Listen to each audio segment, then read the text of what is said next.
आप सुन रहे हैं आज तक रेडियो।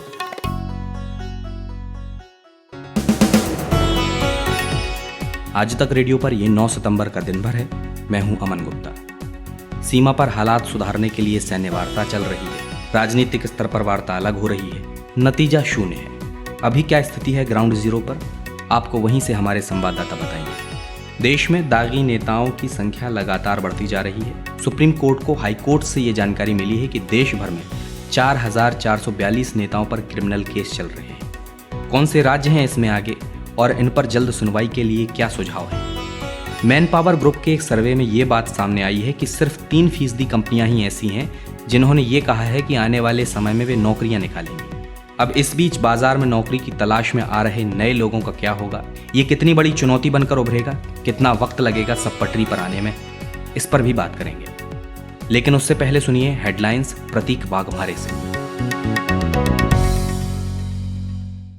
केंद्र सरकार ने रक्षा क्षेत्र में एफडीआई लिमिट बढ़ाने के प्रस्ताव को मंजूरी दे दी है। रक्षा क्षेत्र में अब 49% एफडीआई को बढ़ाकर 74% कर दिया गया है। भारत और चीन के बीच लद्दाख सीमा पर तनाव बरकरार है। चीनी सेना ने फिंगर एरिया के इलाके में अपनी मौजूदगी को बढ़ा दिया है। पेंगोंग लेक के नॉर्थ बैंक पर अब चीनी सेना बड़ी संख्या में मौजूद है।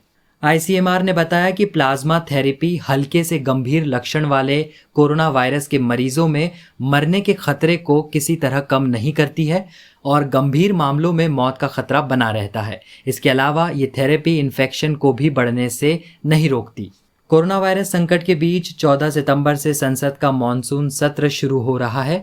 सत्र के पहले ही दिन राज्यसभा उपसभापति पद के लिए चुनाव होगा। जनता दल यूनाइटेड की ओर से राज्यसभा सांसद हरिवंश ने अपना नामांकन भर दिया है, जो एक बार फिर एनडीए की ओर से इस पद के लिए उम्मीदवार बने हैं। सुप्रीम कोर्ट ने नीट परीक्षा को टालने वाली याचिका पर सुनवाई से इनकार कर दिया है। अब तय सीमा पर यानी 13 सितंबर को ही देश भर में नीट परीक्षा का आयोजन किया जाएगा। केंद्र सरकार की आईआरसीटीसी में 15 से 20% हिस्सेदारी को बेचने की योजना बनाई है। वित्त मंत्रालय ने 10 सितंबर तक बोलियां आमंत्रित की हैं। इस बीच आईआरसीटीसी के शेयर्स में गिरावट दर्ज हुई है। रिलायंस इंडस्ट्री लिमिटेड की टेलीकॉम कंपनी रिलायंस जियो भारत में कम कीमत वाले फ़ोन लॉन्च करने की तैयारी में है। रिपोर्ट के मुताबिक रिलायंस जियो दिसंबर तक Android platform based handset launch किए जाएंगे। आप शाम का न्यूज़ एनालिसिस दिन भर सुन रहे हैं। मेरा नाम अमन गुप्ता है।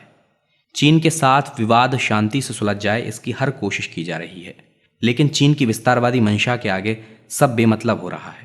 सोमवार को हुई गोलीबारी की घटना के बाद भारत और चीन के सैनिक एक बार फिर सामने आ गए। पेंगोंग के पास रेजांगला में करीब 40-50 सैनिक दोनों ओर से आमने सामने आए थे। इस बीच कल शाम दोनों देशों में सैन्य स्तर की वार्ता भी हुई। पूर्वी लद्दाख में सामान्य स्थिति बहाल करने के लिए आमने सामने मिलने के बजाय हॉटलाइन पर भारतीय सेना और चीनी सेना के ब्रिगेडियर ने बातचीत की। इस दौरान दोनों तरफ से कहासुनी देखने को मिली। फिलहाल आमने सामने बैठकर कायदे से बातचीत करने के बजाय हॉटलाइन पर दोनों देशों के बीच चर्चा इस बात का संकेत है कि संबंध बेपटरी हो रहे हैं। इस वक्त आज तक रेडियो के संवाददाता अभिषेक भल्ला वहीं लद्दाख में मौजूद हैं। मैंने उनसे बात की और पूछा कि अभी वहाँ क्या हालात हैं। देखिए, हालात तो काफी ज्यादा गंभीर बने हुए हैं और खास करके 7 तारीख शाम को जब फायरिंग की वारदात हुई है, चाइनीज आर्मी ने हवा में फायर किया था, उसके बाद से जो है स्थिति काफी नाजुक बनी हुई है और काफी ज्यादा ऐसे इलाके हैं, चाहे वो पेंगोंग लेक का सदर्न बैंक हो, चाहे वो नॉर्दर्न बैंक हो, दोनों तरफ ही जो है भारत और चीन के सैनिक एक दूसरे से बहुत नजदीक ही बैठे हुए हैं। कुछ ऐसी जगहें हैं, लेकिन जहां तक भारत की सेना का सवाल है, खास करके सदर्न बैंक पर जो है काफी ऐसी इम्पोर्टेंट माउंटेन टॉप्स हैं, चोटियां हैं, जहां पर भारतीय सेना जो है काफी मजबूत स्थिति में है और शायद यही कारण था कि चाइनीज आर्मी ने उनको वहां से डिसलॉज करने की कोशिश की। अभिषेक, जब चीन अड़कर बैठ गया है तो अब भारत की ओर से क्या कदम उठाए जा रहे हैं? देखिए, कुछ जगहों पे जैसा मैंने कहा कि एकदम आमने सामने हैं दोनों सेनाओं के सैनिक, तो भारत की तरफ से भी जाहिर सी बात है कि पीछे हटने का कोई सवाल नहीं होता है, क्योंकि अब देखिए 4 महीने हो चुके हैं जब से ये स्टैंड ऑफ चल रहा है। इस दौरान हर लेवल पे बातचीत हो चुकी है, बल्कि कल जो है दोनों देशों के फॉरेन मिनिस्टर्स भी रशिया में मिलेंगे। इससे पहले दोनों देशों के डिफेंस मिनिस्टर भी रशिया में मिल चुके हैं हाल ही में, और इस दौरान ही ये फायरिंग की वारदात हुई है। और जो रेजांगला एरिया है उसके नॉर्दर्न साइड पे एक नया फेस ऑफ पॉइंट भी बन गया है। कम से कम 50 से 60 चीनी सैनिक वहां पे बने हुए हैं। तो स्थिति इस तरह तो चली रही है, और चाहे ये बातचीत से अब सुलझेगा क्या होगा इसका कहना तो मुश्किल है, लेकिन स्थिति जो है बॉर्डर एरिया में बहुत ज्यादा टेंशन वाली है। ये थे आज तक रेडियो के संवाददाता अभिषेक भल्ला।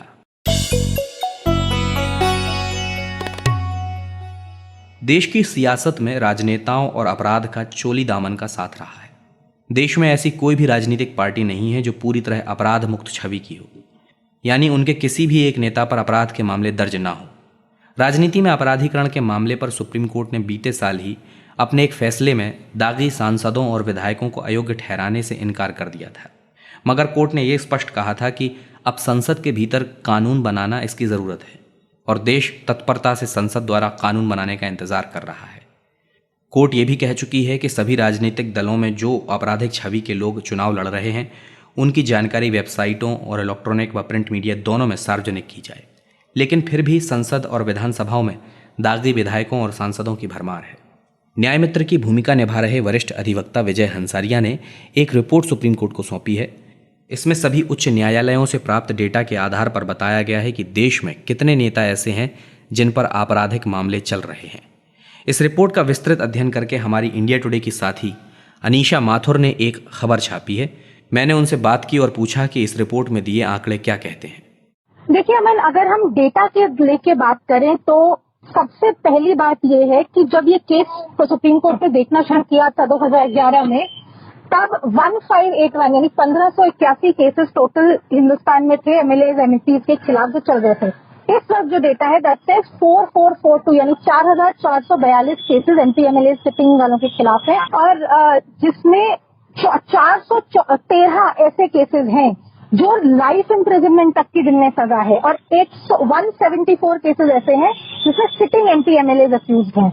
तो ये हम देख सकते हैं कि क्रिमिनल एलिमेंट जो है हमारे असेंबलीज में और पार्लियामेंट में बढ़ता चला जा रहा है। जैसे कि स्टेट वाइज अगर आप देखें तो उत्तर प्रदेश में 1217 यानी 1217 पेंडिंग केसेस हैं, जिसमें से 446 केसेस सिटिंग एमएलए के खिलाफ हैं, और ये ऐसे केसेस हैं जिनमें 116 केसेस ऐसे हैं कि जिनमें लाइफ इम्प्रिजनमेंट तक की सजा है, मतलब 33 केसेस सिटिंग लेजिस्लेटर्स के खिलाफ है। तो मतलब पते की बात ये हुई कि 33 सिटिंग लेजिस्लेटर्स यूपी के ऐसे हैं जिनके खिलाफ लाइफ इम्प्रिजनमेंट तक की सजा वाले ऑफेंसेस हैं। बिहार में देखें तो 531 टोटल केसेस हैं, जिसमें से 256 केसेस सिटिंग एमएलए के खिलाफ हैं, और जिसमें से 73 केसेस लाइफ इम्प्रिजनमेंट तक के हैं। और आगे और देखें तो तमिलनाडु में 324 टोटल केसेस हैं, जिसमें से अगर आप देखें तो 139 केसेस सिटिंग एमपी एमएलए के खिलाफ है। सॉरी, महाराष्ट्र में 330 पेंडिंग केसेस हैं, जिनमें से 222 सिटिंग एमएलए के खिलाफ है। तो काफी अगर आप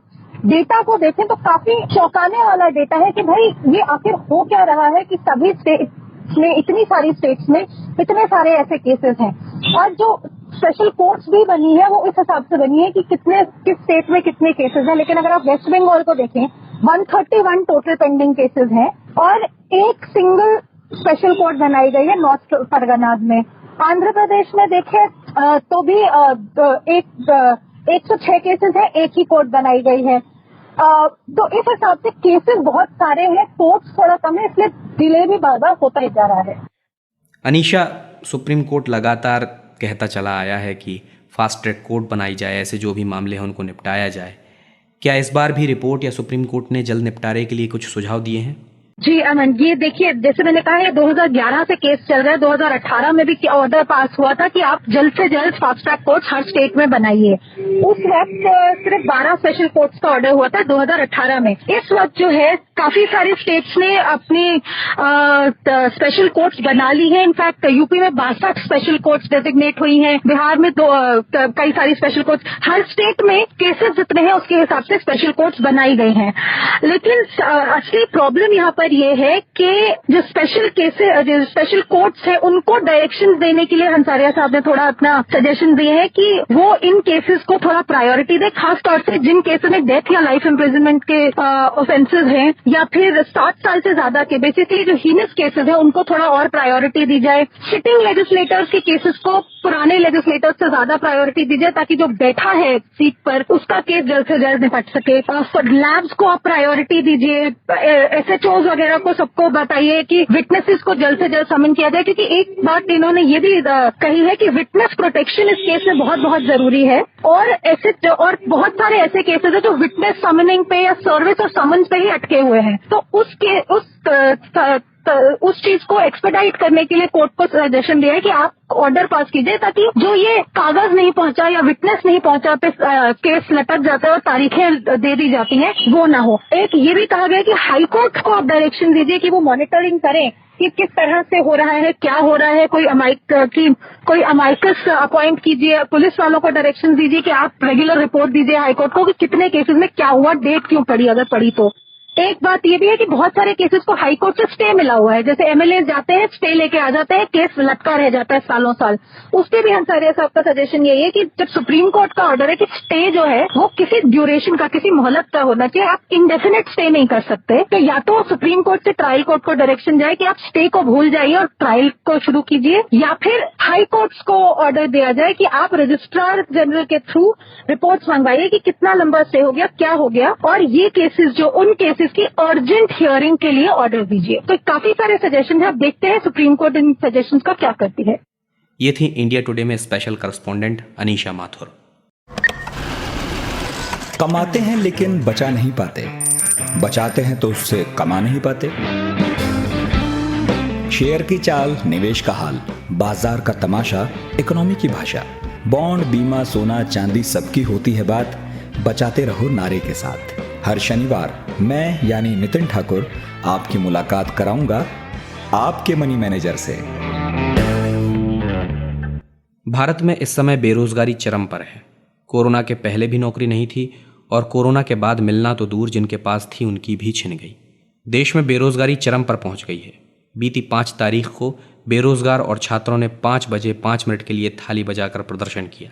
अब आज रात 9 बजे 9 मिनट के लिए देश के बेरोजगार और छात्र घरों की लाइट बंद करके प्रदर्शन करने जा रहे हैं। ऐसे में एक और खतरनाक संकेत सामने आया है कि कंपनियां नई हायरिंग करने से बच रही हैं। मैन पावर ग्रुप ने 813 कंपनियों पर एक सर्वे किया और सर्वे में पाया कि सिर्फ 3% ही कंपनियां ऐसी हैं जिन्होंने ये कहा है कि वो अपने यहाँ कर्मचारियों की भर्ती के बारे में सोच रही हैं, यानी महज 24 कंपनियां। बीते 15 सालों से जब से ये सर्वे किया जा रहा है उसमें नई नियुक्तियों की सबसे कम संभावना इसी साल नजर आई है। सर्वे के मुताबिक भर्तियों को लेकर सबसे अधिक तेजी छोटे आकार के इंस्टीट्यूशंस में दिखाई दी। इसके बाद मीडियम आकार के संगठनों और बड़े आकार के संगठनों में तेजी देखी गई। अब आने वाले कुछ महीनों में रोजगार का भविष्य कैसा होने वाला है, ये पूछा मैंने इंडिया टुडे हिंदी पत्रिका के एडिटर अंशुमान तिवारी से।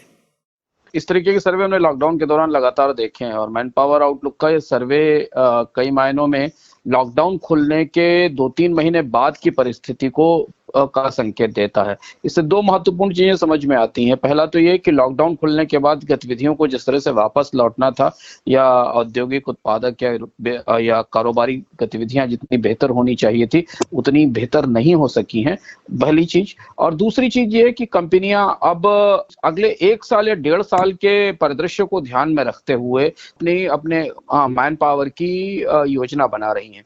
और इसलिए ये सर्वे ये बता रहा है कि केवल 7% एम्प्लॉयर्स ऐसे थे जिन्होंने ये बताया। इस पूरे सर्वे में करीब 813 फर्म्स शामिल थी थी और उन्होंने उसमें केवल 7% एम्प्लॉयर ऐसे थे जिन्होंने बताया कि वो अपने वेतन में बढ़ोतरी करेंगे। हायरिंग तो छोड़ दीजिए, हायरिंग तो केवल 3% ही करने वाले थे। उन्हें वो अगले 3-4 महीने में अपने पेरोल्स में भी कोई बढ़ोतरी करने वाले नहीं थे। तो इसका अर्थ ये दिख रहा है कि बेकारी की समस्या या बेकारी की चुनौती कोविड लॉकडाउन के बाद न केवल गहरी है बल्कि और ज्यादा गहराती जा रही है। अंशुमान जी, जब कोरोना के वक्त लॉकडाउन लगा था उस वक्त तमाम नए लोग बाजार में आने वाले थे, पढ़ लिख कर जिन्हें नौकरी लेनी थी। लेकिन अब जब लॉकडाउन खुला तो उन्हें एक उम्मीद जगी कि नौकरी मिलेगी, लेकिन अब भी नौकरी नहीं है। तो इसका क्या असर पड़ेगा? हाँ, उसकी वजह यह है क्योंकि जब सरकार के आंकड़े ही ये मान रहे हैं कि अर्थव्यवस्था में मंदी लंबी चलने वाली है और उसके बाद जो तत्काल तमाम एजेंसियां हैं, चाहे वो सरकार के बैंक हों या निजी एजेंसियां हों, वो मिलकर ये बात बता रही हैं कि आने वाले समय में मंदी की चुनौती और गहरी हो सकती है। तो ऐसी परिस्थिति में रोजगारों को लेकर संभावनाएं और कम हो जाती हैं। और इसलिए अगर आप सीएमआई के आंकड़े को लगातार देखें तो जून में जो बढ़ोतरी हमें दिखाई दी थी, कुछ कारोबारों में वो बढ़ोतरी खत्म हो गई और जुलाई में बड़े पैमाने पर जॉब कट हुए। और हम इस पर चर्चा पहले भी करते रहे और बताते रहे कि आने वाले समय में एक राउंड कटौती और होगी। उसकी वजह यह है कि भारत में करीब 40,000 कंपनियां ऐसी हैं जिनके पास अधिकतम 6 महीने तक अपने कर्मचारियों की तनख्वाह देने की स्थिति है, जिसमें कि उनकी बाकी लागतें शामिल नहीं है, बिजली और बाकी फिक्स्ड कॉस्ट।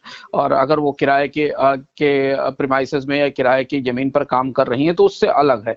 इसमें बहुत सारी ऐसी कंपनियां हैं, सबसे बड़ी संख्या करीब 0 से 100 करोड़ रुपए और 100 करोड़ से 500 करोड़ रुपए के टर्नओवर वाली कंपनियों की है, जिनके पास बहुत सीमित क्षमता है अपने आप को सस्टेन कर पाने की। तो अगर 3 महीने तक तो उनका कारोबार लगभग बंद रहता है और उसके बाद के आगे 3 या 4 महीनों में उनके पास डिमांड की कोई बहुत ज्यादा संभावना नहीं दिखाई देती, तो ऐसी परिस्थिति में उनके लिए हायरिंग करना या नए रोजगार देना खासा मुश्किल हो जाएगा। और भारत के पूरे परिदृश्य में ऐसी कंपनियों की संख्या सबसे ज्यादा है। बड़ी कंपनियां सीमित संख्या में है और वहां पर उतनी कटौती या उतनी छटनी नहीं हुई है। लेकिन डेलॉयट का एक सर्वे आया था जो बताता था कि इवन जो 100 कंपनियां हैं नेशनल स्टॉक एक्सचेंज की, जो टॉप 100 कंपनियां हैं, उनमें से भी 27-28 कंपनियां ऐसी हैं जिनके लिए 3-4 महीने बाद अपने यहाँ कर्मचारियों की तनख्वाहों में कमी करना जरूरी हो जाएगा। और वो हमने तनख्वाहों में 25 से 30% की कटौती अक्रॉस द सेक्टर देखी है। अंशुमान जी, आखिरी सवाल मेरा ये रहेगा कि स्टार्टअप्स के अलावा उन उद्योगों का क्या हाल है जो सबसे ज्यादा रोजगार देते हैं?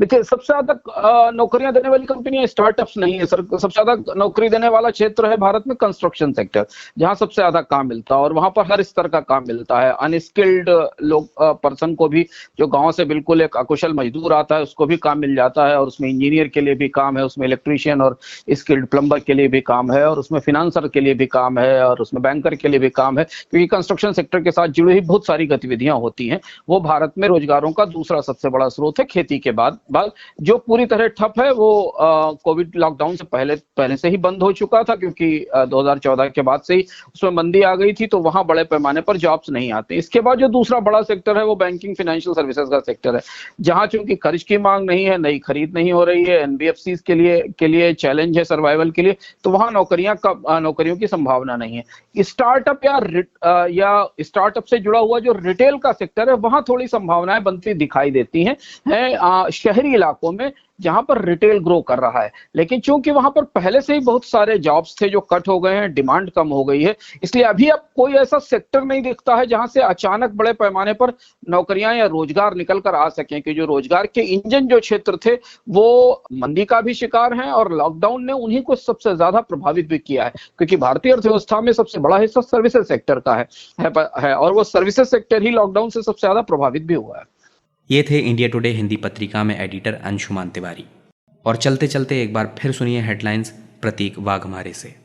केंद्र सरकार ने रक्षा क्षेत्र में एफडीआई लिमिट बढ़ाने के प्रस्ताव को मंजूरी दे दी है। रक्षा क्षेत्र में अब 49% एफडीआई को बढ़ाकर 74% कर दिया गया है। भारत और चीन के बीच लद्दाख सीमा पर तनाव बरकरार है। चीनी सेना ने फिंगर एरिया के इलाके में अपनी मौजूदगी को बढ़ा दिया है। पेंगोंग लेक के नॉर्थ बैंक पर अब चीनी सेना बड़ी संख्या में मौजूद है। आईसीएमआर ने बताया कि प्लाज्मा थेरेपी हल्के से गंभीर लक्षण वाले कोरोना वायरस के मरीजों में मरने के खतरे को किसी तरह कम नहीं करती है और गंभीर मामलों में मौत का खतरा बना रहता है। इसके अलावा ये थेरेपी इन्फेक्शन को भी बढ़ने से नहीं रोकती। कोरोना वायरस संकट के बीच 14 सितंबर से संसद का मॉनसून सत्र शुरू हो रहा है। सत्र के पहले ही दिन राज्यसभा उपसभापति पद के लिए चुनाव होगा। जनता दल यूनाइटेड की ओर से राज्यसभा सांसद हरिवंश ने अपना नामांकन भर दिया है, जो एक बार फिर एनडीए की ओर से इस पद के लिए उम्मीदवार बने हैं। सुप्रीम कोर्ट ने नीट परीक्षा को टालने वाली याचिका पर सुनवाई से इनकार कर दिया है। अब तय सीमा पर यानी 13 सितंबर को ही देश भर में नीट परीक्षा का आयोजन किया जाएगा। केंद्र सरकार की IRCTC में 15 से 20% हिस्सेदारी को बेचने की योजना बनाई है। वित्त मंत्रालय ने 10 सितंबर तक बोलियां आमंत्रित की हैं। इस बीच IRCTC के शेयर्स में गिरावट दर्ज हुई है। रिलायंस इंडस्ट्री लिमिटेड की टेलीकॉम कंपनी रिलायंस जियो भारत में कम कीमत वाले फ़ोन लॉन्च करने की तैयारी में है। रिपोर्ट के मुताबिक रिलायंस जियो दिसंबर तक Android platform based handset launch किए जाएंगे। अब आपसे विदा लेने का वक्त हो गया है। इस प्रोग्राम की साउंड मिक्सिंग की थी हमारे साथी कपिल देव सिंह ने। आज तक रेडियो के पॉडकास्ट आपको कैसे लग रहे हैं, ये आप हमें radio@aajtak.com पर ईमेल के जरिए बता सकते हैं। ईमेल कितना भी लंबा लिखिए, कुछ पसंद आता है तो खुलकर तारीफ कीजिए, अगर कुछ नापसंद आता है तो वो भी बताइए। सोशल मीडिया पर अगर आप हैं तो वहाँ पर भी हमसे जुड़िए।